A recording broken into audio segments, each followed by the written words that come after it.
Good afternoon and welcome to Europe and Finland news presented by Desi and Europe. We will start first the news from Finland. So the positive movement seems in the path of Finland joining NATO. So if Turkey accepts the Finnish and Swedish NATO offer, the US will offer it fighter jets. Yes. The Wall Street Journal claims that Turkey can get F-16 aircraft if Finland and Sweden were allowed to join NATO. Next week, the Turkish foreign minister will travel to Washington. Democratic Senator Bob Menendez has opposed selling fighter jets to Turkey because of its human rights record. Congress would have a month to decide on the proposal, the paper said. Another news from Finland. Prime Minister Sanna Marin will be in discussion with President of the European Council. Tuesday's Davos conference is being led by Prime Minister Sanna Marin, who will participate in a panel discussion with Charles Michel, the President of European Council, and others on the situation in Europe and Russia's aggression against Ukraine. Other very good news from Finland. According to the Finnish Wind Energy Association, Finland's wind power capacity expanded by 75% last year. The domestic ownership of over half of Finland's wind power makes the renewable energy source a critical lifeline during the present energy crisis.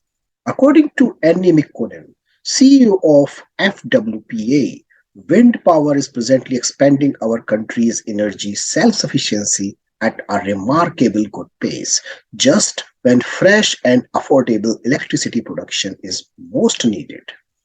Finland added 2,430 megawatts of new wind power capacity in 2022 by operating 427 additional wind turbines.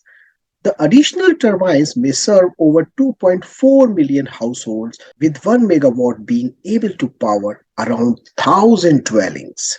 There are currently 1,393 wind turbines in the nation with a total capacity of 5,677 megawatts.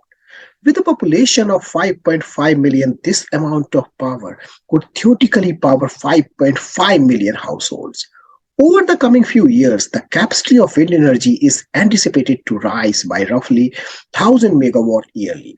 Wind is anticipated to supply at least 28% of Finland's electricity needs by 2025, up from just under 10% in 2021. Finland received investments of 2.9 billion euro as a result of the wind power it added in 2022. According to Mikkonen, no other industry now brings as many annual investment euros to Finland. Many tiny communities where investment goals could normally be limited benefit from wind power as well. Future energy prices in the nation could be lowered as a result of the declining cost of renewable energy sources. No other form of electricity generation in Finland can now be produced as rapidly or as affordably, according to Mikkonen. After the Finland news, let's go through a very, very sad news from Nepal. A passenger plane crashed on Sunday near Pokhara, a tourist destination in central Nepal, killing at least 68 people, according to an official.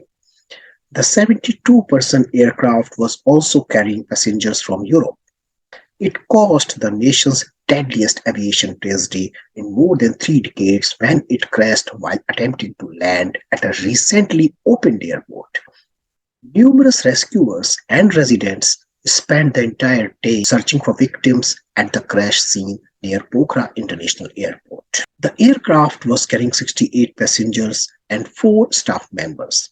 Among the foreigners, there were 5 Indian nationals, 4 Russians, 2 Koreans, an Australian, an Argentinian, an Irishman, and a Frenchman on board. This is all from Europe and Finland news presented by Desi and Europe. I hope you have received all the information what is required until today.